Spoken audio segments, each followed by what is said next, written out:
2024 жылдан бастап 18 жасқа толмаған әрбір баланың шотына түсетін қаржыны бірыңғай жинақтаушы зейнетақы қоры қадағалайды. Яғни үкімет зейнетқорды бірыңғай оператор болуға лайық деп танып отыр.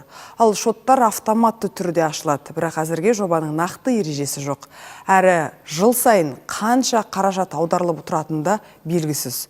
Сондықтан 18 жыл бойы жинақталатын қаражаттың көлемін дөп басып айту қиын дейді сарапшылар.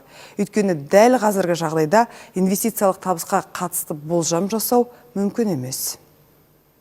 Ұлттық қор балаларға жобасы 2024 жылы іске қосылады. Жоба аясында жыл сайын 18 жасқа толмаған әрбір баланың шотына ақша аударылып тұрмақ. Яғни ұлттық қор инвестициялық табысының тең жартысын береді. Қаржы барлық балаға теңдей бөлініп, арнайы ашылған шоттарға түседі, ал қаражатты бірыңғай жинақтаушы зейнетақы қоры қадағалайтын болып отыр.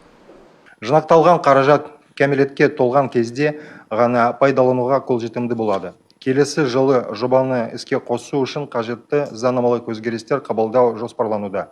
Министрліктің дерегінше жоба кәмелет жасына толмаған 6,5 миллионнан астам баланы қамтиды, ал 18 жыл ішінде шамамен 3,5 мың ақш доллар көлеміндегі қаржы жиналуы тиіс. Қазір жаңа жобаның ережесі мен оңтайлы тәсілдері әзірленіп жатыр екен. Ал экономистер бұл қаражат не баспана алуға, не оқуға түсуге жетпейді деп отыр.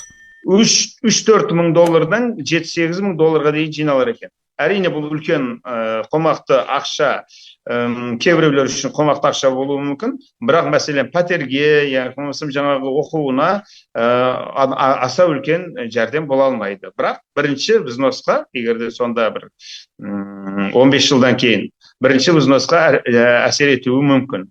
Экономист ұлттық қорда 55 миллиард долларға жуық қаржы бар дейді. Айтуынша жылдық инвестициялық түсімі 4,5% көлемінде болады. Демек табысы жоғары болған кезде ғана есепшоттағы ақша 8 мың долларға жетеді. Жинақ сома одан да көп болу үшін қаржыны еселеудің басқа да жолдарын табуға жет екен. Себебі қордағы ақша шетелдік бағалы қағаздарға салынғандықтан пайдасы көп емес. Яғни инфляция деңгейіне байланысты құбылып тұрады. Ал Қасым-Жомарт Тоқаев күні кеше ұлттық қордың активтерін 100 миллиард долларға жеткізу керек деді. Сол үшін үкіметке қордағы қаржы жұмсамай табысты көбейтуді тапсырып отыр.